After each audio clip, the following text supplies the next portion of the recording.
everybody. Welcome to Psychedelics Today. Super excited to be here with Johanna Hilla. We wanted to hop on. It's been a while since we've done a podcast, and I feel like the last one we did was over a year ago.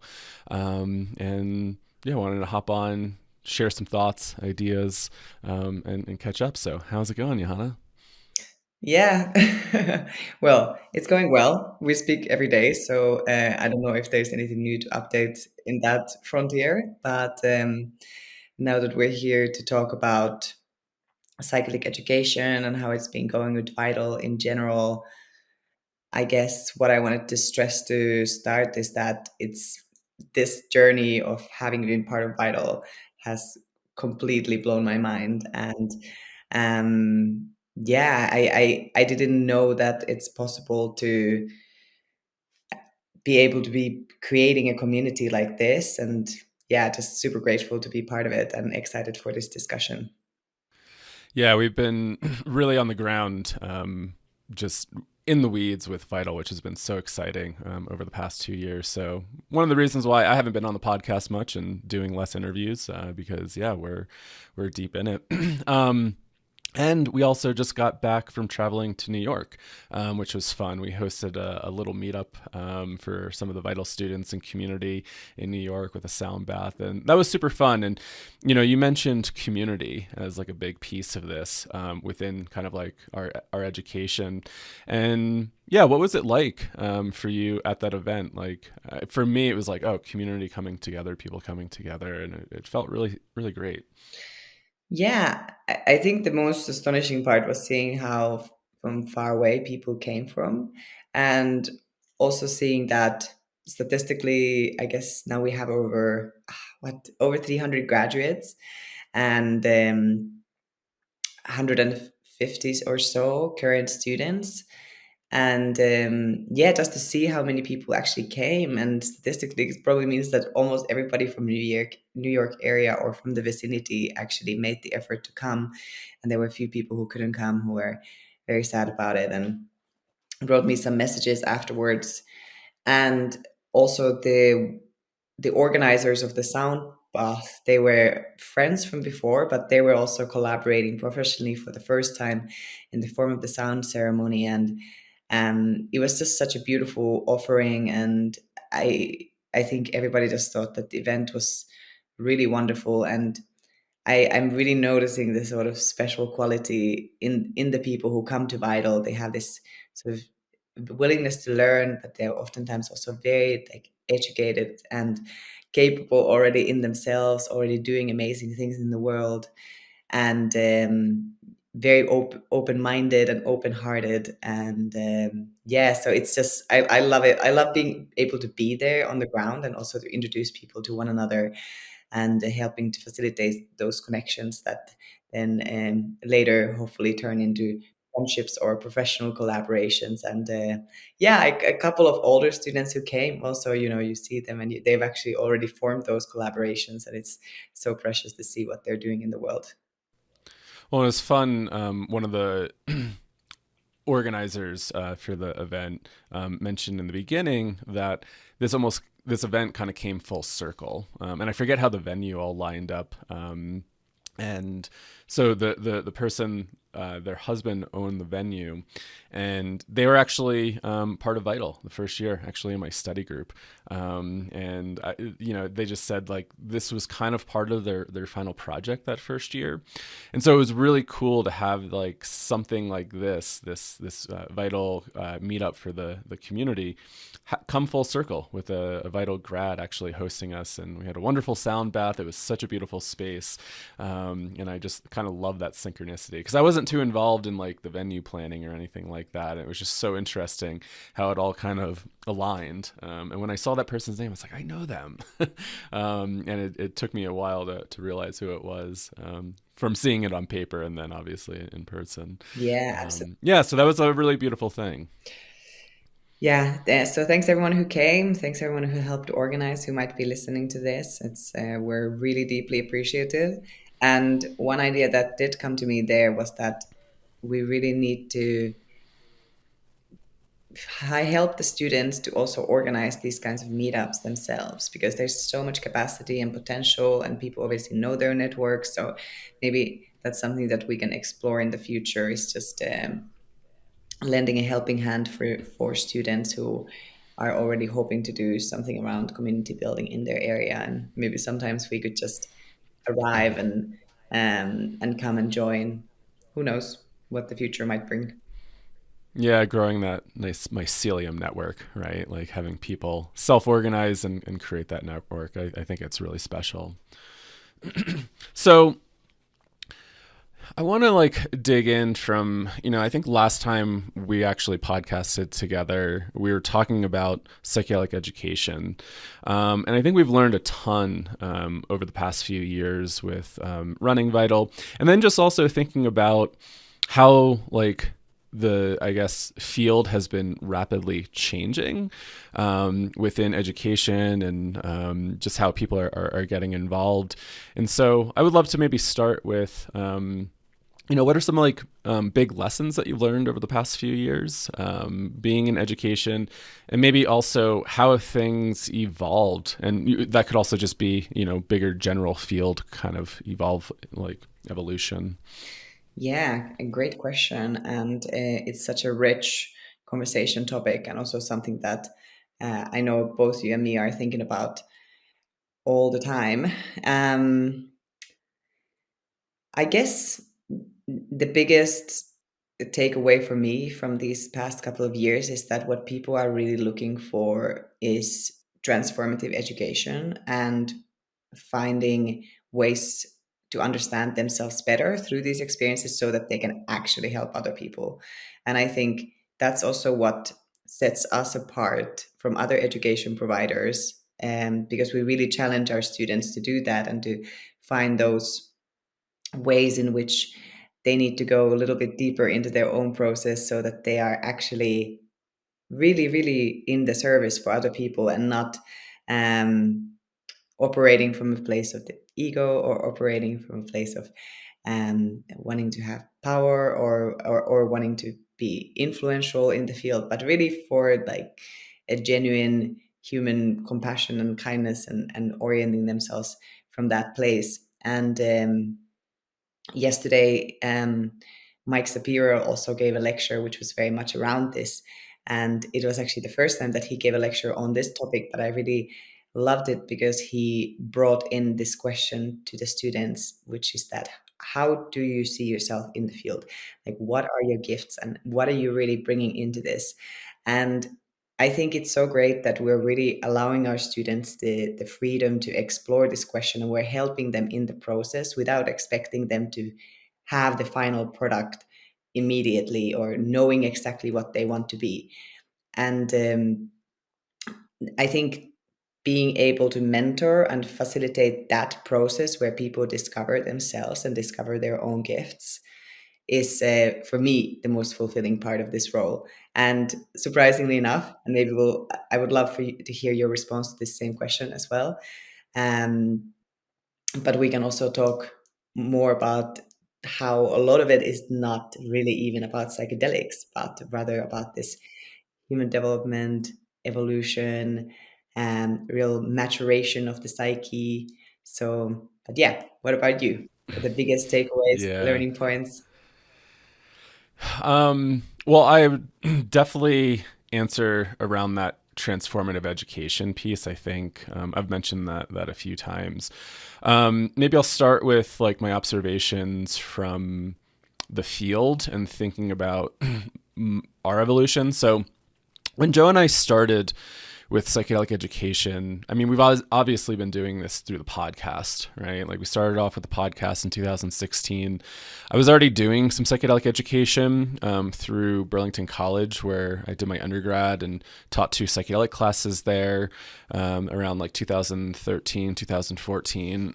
Yeah, I was doing some community events. And then when Joe and I got together in 2016 to start this project, I mean, it was so early, right? It felt like a lot of it, when we were going to a lot of like the conferences and stuff like that, was very focused on the science.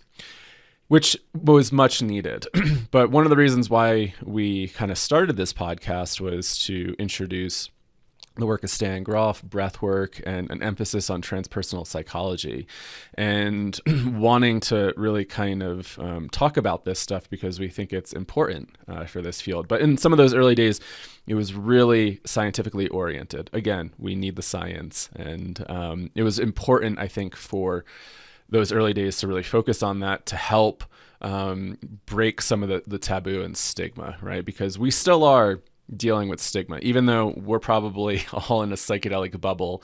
I do hear it from time to time from folks of like, what are you doing? What is this? And so that stigma is still there. And so, we started off with our classic Navigating Psychedelics course, which was really focused on integration and self-care. We felt that there was kind of a need for it. I was volunteering at MAPS back in 2016 for the integration list, and this conversation just kind of started to take off, the importance of it. And so we said, there's not a lot of resources around this topic. So, let's get some interviews. Let's, create something to help people really understand the importance of self-care and integration. And to your point, emphasizing what Dr. Mike Sapiro mentioned was sometimes it's not about the substance, right? It's about maybe how we're showing up in our lives, how we are doing that integration work. And so, from the start, we've been really kind of focused on that aspect of the importance of taking these exceptional experiences and embodying them. And I think that's where that transformative piece comes in, right? We have an experience, and then what do we do with it? That gives us, I think, some lasting benefit instead of just chasing another experience. As the field has been evolving and growing, and I know some people listening probably hate that term, the field, which is okay, but I'm going to use it for this discussion. Now policy is changing, right? Which is really exciting. There's a lot of places in the United States, small towns or cities that have decriminalized the possession of certain natural psychedelics like psilocybin, mushrooms, and et cetera, to state policy reform, like in Oregon and Colorado. Oregon is online, and now people can receive psilocybin services. In Colorado, we should know a lot of the rules. They have the draft rules out right now for education and these services. So that will be coming online too. And so now we actually have a track for people to take a licensed path in these states to provide a service, which is really exciting. And that's going to be kind of a really practical track, right? Folks that really just want to do that. I think some of our ethos at this has been, people are doing this already. The underground and community, stuff is happening. And especially in those areas where it might be decriminalized, where do people still get education and really kind of learn about that harm reduction and integration without needing, a clinical degree or going down a clinical track? Because a lot of the programs out there are pretty much clinically focused. And I think that's been a big focus of ours, is how do we become more inclusive with the education and train and educate people around the safety of safety of use, and also the integration, right? And so there's something I always say, especially within Vital, but I think just in our bigger education ethos, is it feels like there's a lot of these kind of practical tracks of building, the scaffolding of psychedelic assisted therapy training. But I think we also need to think about the safety net, right? For those that aren't just trained clinically or medically. And in places like Oregon, you don't need a clinical degree to get trained as a facilitator. But having the experience is sometimes the easy part, right? People are having experiences all the time. And but I think it's helping to create that safety net, creating like competency and literacy, because I think when change happens, it's that cultural change.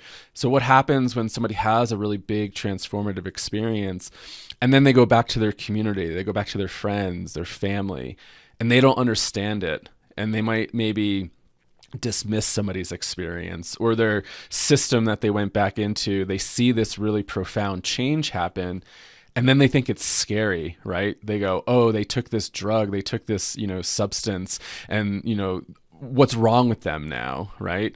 And so I think in the way that we've been trying to operate is like we need to educate kind of everybody in a sense to create that cultural shift, because that is the safety net in a sense. I come back to my experience when I was 16, when I had my near-death experience, coming back, and that wasn't, quote unquote, drug induced, right?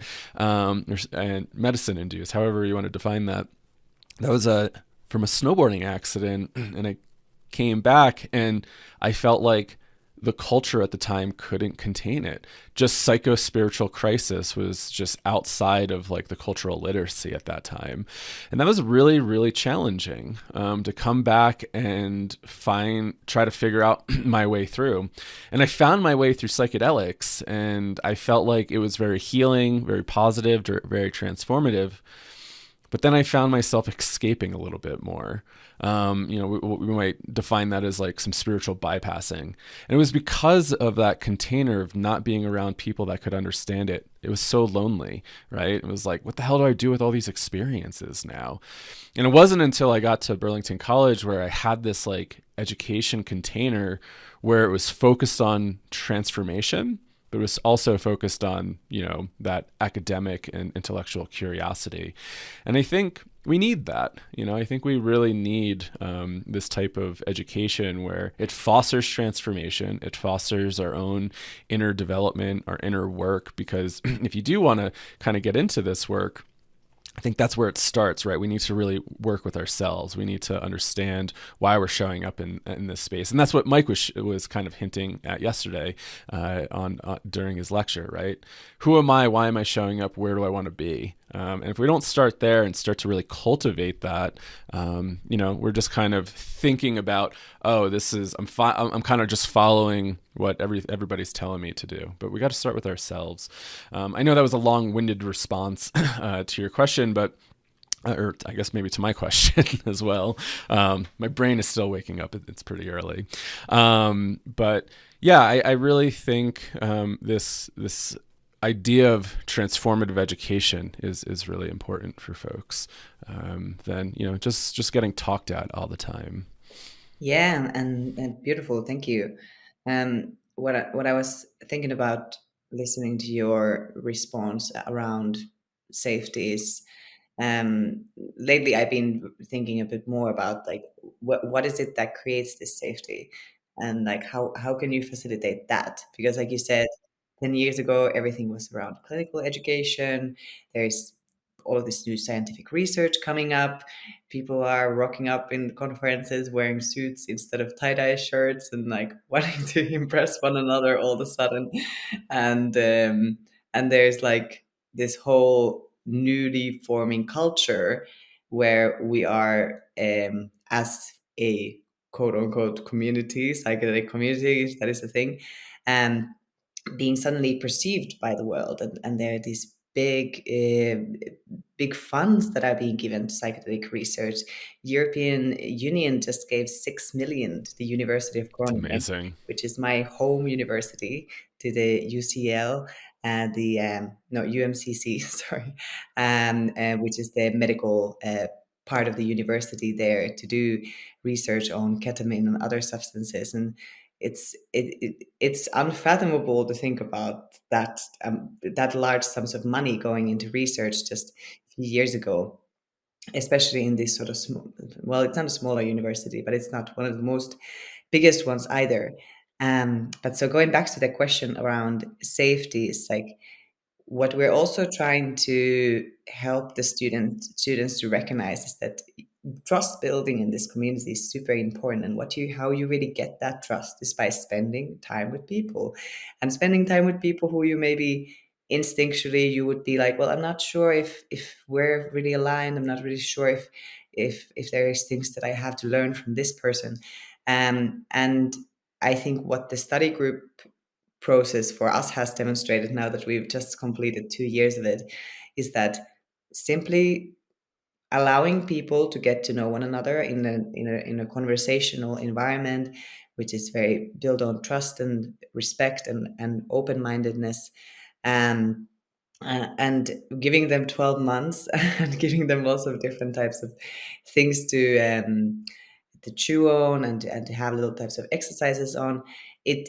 It really fosters that kind of trust. And as I was reading, I was just thinking that I saw something lately on social media about these different types of components of trust, which are like reliability, consistency, accountability, empathy, competence, integrity, boundaries, and authenticity. And I was just reading through that, and I was thinking, wow, actually, all of these words, I would like to imagine that it's also something that represents vital. And what we're trying to transmit to our students is that if this is the way in which you wish to show up in the world and in this community, things will unfold fine, and you will find others who are also aligned in a similar way.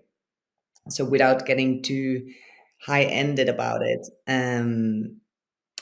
I think it's actually the opposite process of like really bringing it back to these basic human values and experiences. And I think we've, based on the feedback that we just got finishing the second round of Vital, I think we have had that impact on a lot of people's lives. And despite the fact that we are this online education program, a lot of people have really found very meaningful community for themselves. Yeah, yeah, it's really beautiful.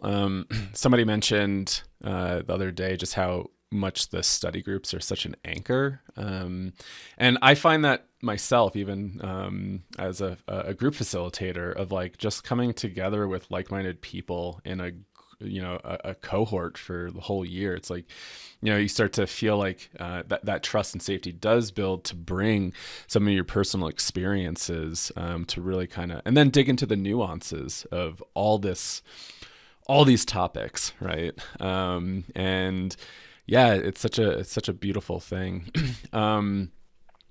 Something that kind of just popped up in my head was, a lot of people are really interested right now to get involved in psychedelics, and people want to either become a sitter, a facilitator, an integration coach. Um, they want to be psychedelically informed in their practice. What type of advice would you give to folks? And just thinking about, yeah, our journey over the past few years, that folks that want to start to get involved in this space. Yeah, great. Again, great question. And I have to say that the first first thing that came to my mind when you said that question are those few students who went through our training program and then came back to us saying like, "Oh, I'm so grateful for having gone through this program, because I finally found out now that I don't want to do this work, that I'm not cut out for it." And I was like, I hope that in this case we're not like skimming out really good people who would actually have the capacity and who have become suddenly too self-aware to actually do some really profound work in the field. But yeah, no, to be more serious, I, I do love the fact that we are approaching this with so much precaution, that a lot of our students, um, they come up they come out of the program with a lot of reflective ability and a lot of ability also to point out what kind of things might be lacking when they go into ceremonies, what kind of preparation, assessment, integration support could have been used for better experience to be had. Um, so, what kind of advice would I give to a person just entering the field?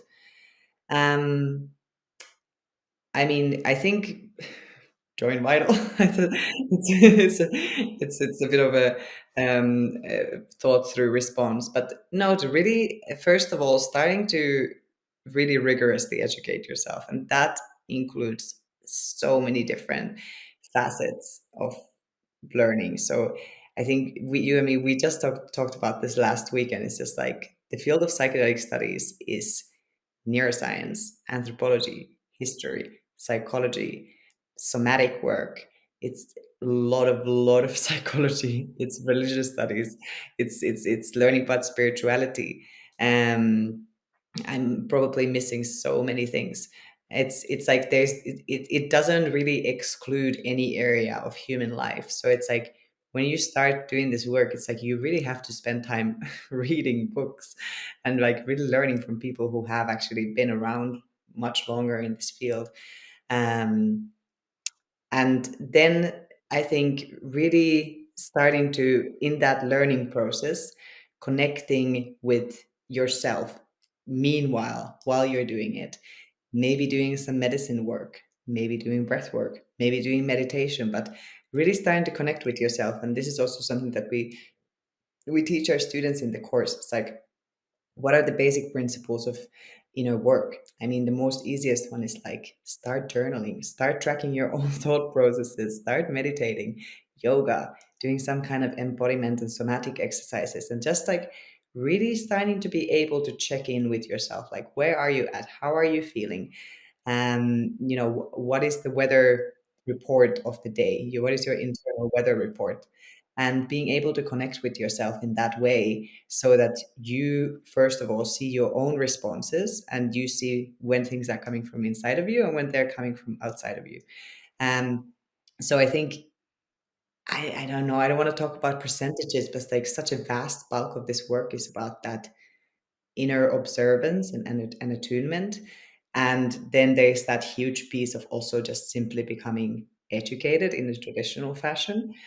And then there's a lot of therapeutic training and interpersonal training that you also need to do. So I think for somebody who is coming in, like, maybe just lower your expectations. This is going to be a journey that takes years, and you might not even know what the outcome is by the time you start, but you know that you will be different by the time that you come out to the other side. Also, although I'm not sure if you do come out to the other side. I think it might be one of those like It's just ongoing. Alice in the Wonderland type of things. You fall out and you might come out or might not. Yeah, what advice would you give? Well, you kind of hinted towards the interdisciplinary nature of this work, and I know we talked about it as well. Um, and I think that conversation got started. I was chatting with somebody, and we were just kind of joking around, like, oh, you need to know a little bit of law and legal stuff. You need to know some business stuff. You need to know, like, yeah, as you said, neuroscience, psychology, anthropology, history, religious study. Like, it's such a wide, kind of vast interdisciplinary field. And when I think about like this term, this like psychedelic informed practitioner, I think a practitioner as somebody who just practices whatever, right? It doesn't necessarily always need to be something that's medically or clinically oriented, which I think our culture always gears towards. But and I think something that I've really learned, even from the students over the years, and this is also even going back to navigating psychedelics, because in most of our classes, we have some sort of project, and we started this project idea in navigating psychedelics, and then have followed it through to Vital. That people are taking this work in so many different directions, and so my advice for folks that are starting to get into this field is really kind of asking the question. Well, as Mike was saying, like, where do you want to be? How do you want to show up? What gifts and skills do you have that you want to offer to the world? Years ago, if you asked me this question, I would have, given you the answer: go get a clinical degree or a research degree, because that's really where all the stuff is. And I just had a very kind of clinical focus of this work. That the only way to do this is going to get your counseling, your psychology degree, and going down that route. Now it is just widening, and thinking about like the many, many ways of getting involved, and just using a personal experience of, starting Psychedelics Today with Joe, coming in and going, this is a little project of ours. It's fun. Not kind of knowing what to do with it. It was just like, hey, let's just here's our mission and our vision. This is, what we were doing. I mean, we didn't think it was going to turn into a business, but I made this joke that I was doing my master's in counseling in somatic psychology, and also doing a self-study MBA. I didn't think I was going to need to, learn about like marketing and business stuff when I started this project, right? And then as, Psychedelics Today is starting to grow, then we're thinking like, who are folks that understand branding and marketing, that understand psychedelics, right? We have worked with folks that haven't come from that background, and it's like, we have to then do a lot of education. Or when we started to like hire accountants and stuff like that, it's like, not that you need to totally specialize, but it's like it's like, oh, okay. Like, somebody kind of gets it, right? They understand a little bit of the lingo. It's like, we're not having to do a lot of the education around like, this is what we're up to. This is like, this is what the field's all about. And so I always kind of think about that psychedelic literacy and competency of like, as this industry, this field, whatever we want to call it, starts to grow, we're going to need everybody on hand in all sorts of different fields and to become more informed. And so I always start with, what are your gifts? How do you want to show up? What do you want to offer the world?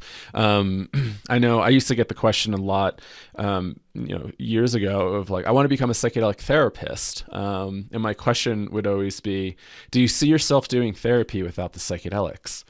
And there are some people that said, no, I just want to work with psychedelics. And also thinking about the bulk of doing preparation and integration and follow-up and therapy, right? Like there's going to be a lot of times when, you want to become a really good therapist and do therapy without the psychedelics. And do you want to really invest all your time and energy, going down that path if you don't actually see yourself wanting to be in that field? And so sometimes it's actually taking the psychedelics out of it and thinking, what are your natural gifts and abilities and services that you want to offer the world? And then how can you add on psychedelics as a bit of an adjunct to it, right? There are these, as we always say, these non-specific amplifiers, right? It touches and then amplifies the human experience. And that's why it's such I think a diverse and interdisciplinary field, because it does somehow touch on everything in a way, right? It just, these experiences really just amplify our psyche, what's going on. So for those that are, trying to figure out like, how do I get involved? Think about how you really want to show up, right? And think about those gifts. And I also really like to remind people a couple of things that, one, even though it feels like, you might be late to the game, I also like to remind people that this thing hasn't even left the shipyard, right? Like we're just at the beginning. It might feel like, oh, like maybe I'm too late or this and that. If you're getting involved, you're still so early in this world. And I think that's an important reminder, because sometimes I think when we are in the psychedelic bubble, it feels like it's completely here. But it's also not here, and we still need to wait for laws to change. I mean, just to even think, cannabis is quote unquote here, right? So many states are either medically legal or recreationally legal or decriminalized, but it's still Schedule 1 substance on a federal level. And so we have to really remind ourselves that even though it feels like it's here, it's also there is a little bit of a waiting game for policy to change. And we have to then, my other reminder is we have to be comfortable with uncertainty and the unknown, because we don't know what's going to happen all the time. I always think like Oregon with Measure 110 that decriminalized most substances. We can talk about the psychedelic exceptionalism, saying psychedelics are, a bit different than, heroin and cocaine and et cetera. But I think that is an example that policy could go back, right? So they did roll the decriminalization of substances and personal possession back, and that actually included psychedelics. And so in that bill, it did decriminalize psychedelics among other drugs and substances. But with the rolling back, it actually recriminalized the possession of psychedelics, unless you're going to a service center in Oregon.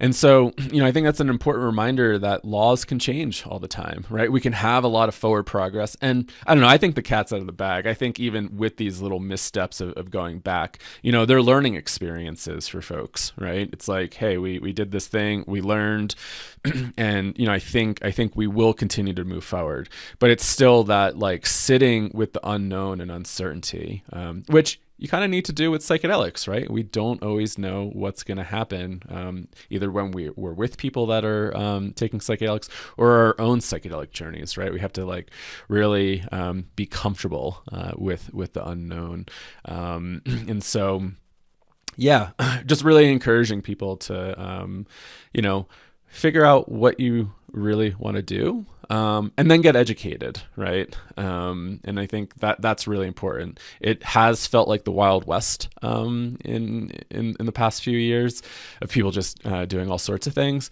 But I think getting an education is really important, and it's also going to stand out, right?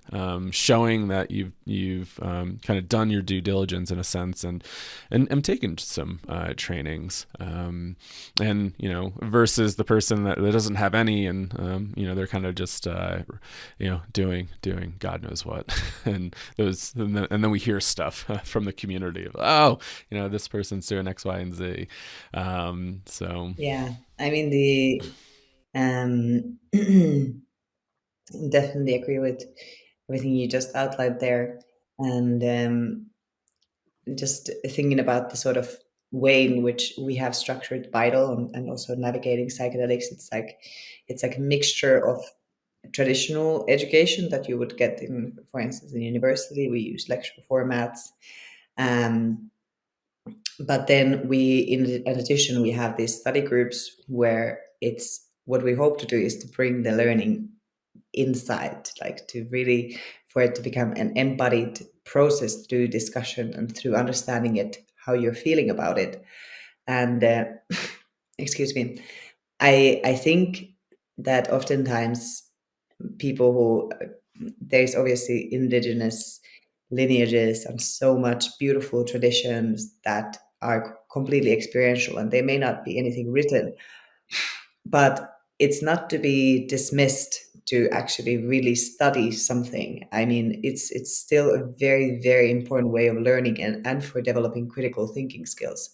Going back to what you said about it still being very early, I just had the opportunity to spend time in Mexico with some psychedelic visionaries, and for instance, Zach Leary was there, and he's Timothy Leary's son, for those of you who don't know it, and he has spent his whole life as a psychedelic advocate, literally by since he was born, I guess, because well, he's known as Timothy Leary's son, and he was saying exactly the same thing that you were just saying, that in a lot of ways this is not even a renaissance, because what happened in the 60s was just such a blip in comparison to what is happening now.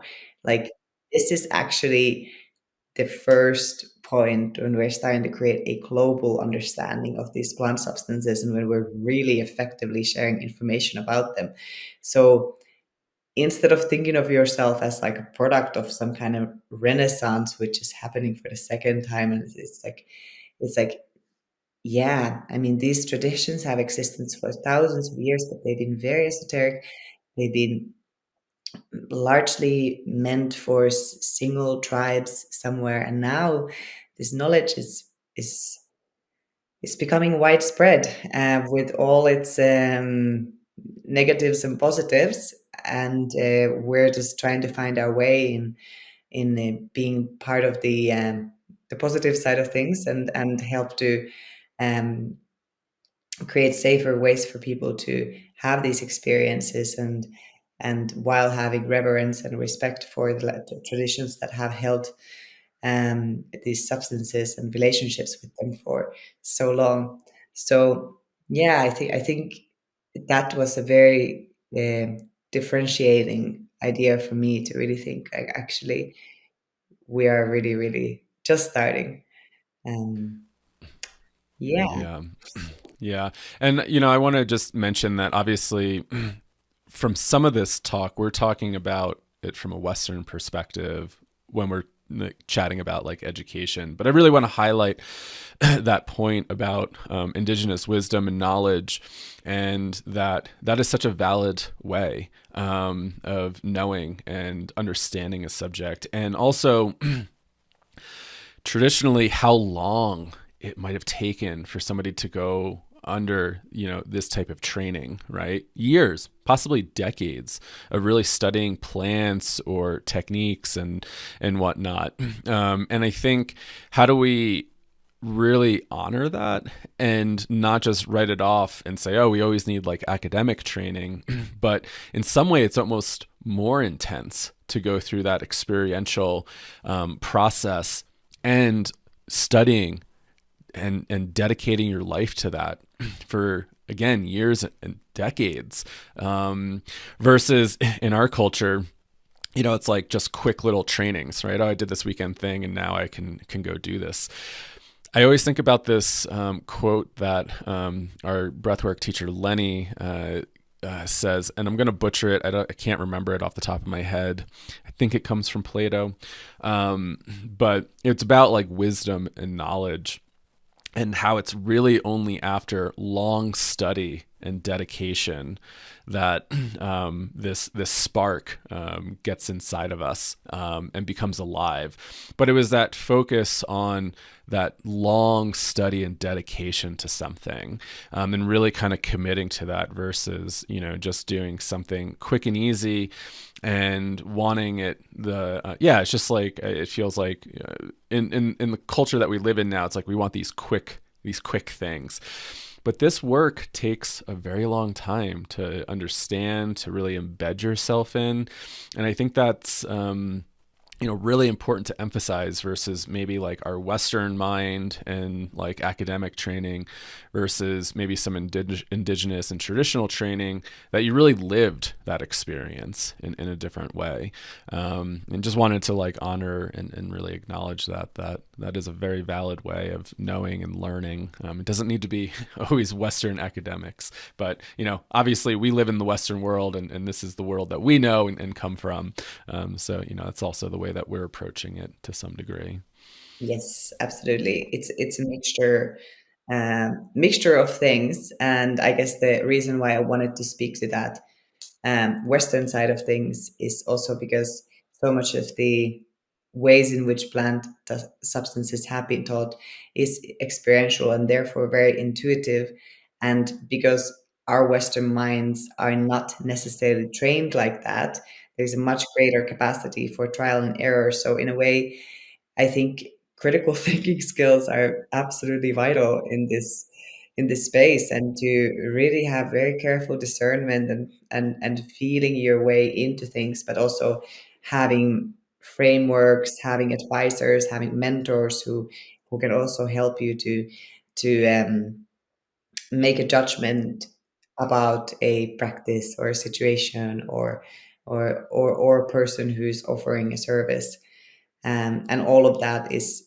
totally well and valid. And it's like there's a lot of times, I guess, in spiritual communities also, which is something that we could quickly touch upon before we close here, um, is that it's almost this sort of religious idea that if you believe in something, you shouldn't question it.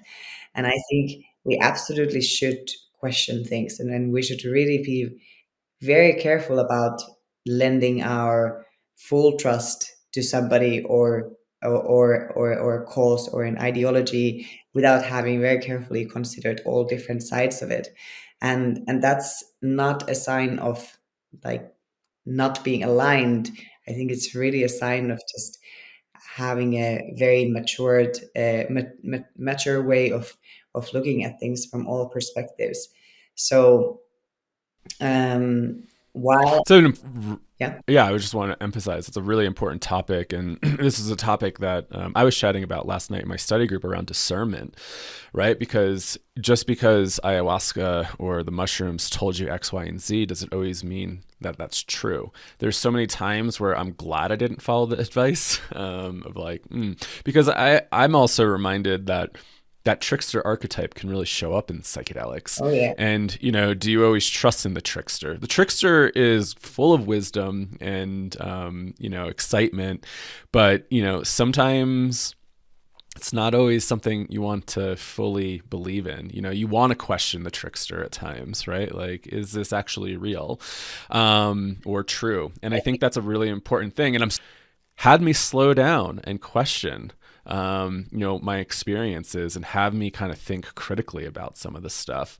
And obviously I think there are those times where you get really deep intuitive insights, and that is important to trust. But there's other times that, sometimes it's just noise that comes in, or just like an interesting, that trickster archetype comes in and go, oh, look over here. And you go, should I? Like, that's interesting. Or, maybe it's an opportunity to bring whatever was shown bring it in and really sit with it. And I think that kind of comes back to sitting in the fire and thinking about a little bit of that alchemical process. Like, maybe how do we take that message and really sit with it? A few days, weeks, maybe months, and let that process unfold. Mm-hmm. But yeah, if you had any thoughts that you wanted to. Yeah, maybe just to round off with that, it's just that the nature of these experiences is to be so expansive and so intense oftentimes. So it's like you're you're not going to get like a lukewarm suggestion of the way in which your mind interprets it. So it's actually your role and the kind of a responsibility in the sense is just to be like, okay, well, there's quite a lot of intensive downloads coming in now. Like, I'm gonna really need to take some time to think about it and not to jump into any conclusions, because absolute conviction is always, well, hazardous to say the least. And I don't believe in fundamentalism in any forms. I think the truth, talking about that too, is always more complicated than we can even perceive it to be. So yeah. Yeah, it's a good question to ask yourself. How do you know what is true for you, and what is truth? And yeah, what does it feel like when we question that too? Obviously, sometimes it feels uncomfortable, but I think it's important to do. So I think, yeah, we probably have to close out here. This is, well, I guess it's closer to an hour, but maybe a little bit on the shorter side. So for anybody that's like interested in really kind of starting to dip your toes in and get involved, maybe you've heard about our 12-month program, Vital, before, and that might feel like a pretty big commitment, time and resource-wise. And you're thinking like, how do I get started? Where do I start to dip my toes in? Navigating Psychedelics, our upcoming course, is a great way. It's 9 weeks, and it's almost kind of like a small, very miniature Vital in a sense. And we have 2 cohorts kicking off in May. So it's coming up pretty quick. That's May 8th and May 9th. We have a cohort on Wednesday and Thursday. And so if you've been thinking about like, where do I start? How do I, dip my toes in here? I'm curious, but, haven't maybe taking the plunge. Navigating Psychedelics is a really great course to dip your toes in with. Each week, it's going to be 9 weeks. We're going to have guest presenters come in and present each week on a certain topic. So there's modules on inner work and self-awareness, an overview of the history from the indigenous to Western use cases of psychedelics, to the law and legal, to consent and ethics, to the integration, navigating difficult experiences, intersectionality, and I might be missing a module. But it's going to be a really, really great course. We have Jasmine Verdi being one of the home group leaders, and also our own PT member, Diego Pinzan, to do another class. So they're kind of like the anchors, and then they'll be the group facilitators along with the presenters. So really excited. It's kind of almost like a little bit of a new format. Historically, Joe and I have always kind of taught it. But it's exciting to get new voices in and have presenters come in to talk about their specific topics. So if you want to learn more, you can check that out at psychedeliceducationcenter.com. And again, we have those 2 cohorts starting May 8th and 9th. We'd love to see you in class. I'll be teaching a class. David will be teaching a class as well. We have Courtney Barnes, Victor Cabral, Ido Cohen, and Emma Knighton, Juliana Mulligan. Anything that you want to close with today, Johanna? Not really. It was great chatting, and I really hope that you'll be able to join NavSci and also potentially consider joining Vital. We are really, we're really enjoying being able to cultivate this program based on all the feedback that we've gotten, and we do. I think we can say that we do believe that it keeps improving every year, and it keeps offering more and more. So, the 4th edition is starting in September. So if you are on the edge, you can write us an email and maybe hook us up with a call. Yeah, happy to talk. Feel free to reach out. info@psychedelicstoday.com. So thanks everybody for listening to this episode.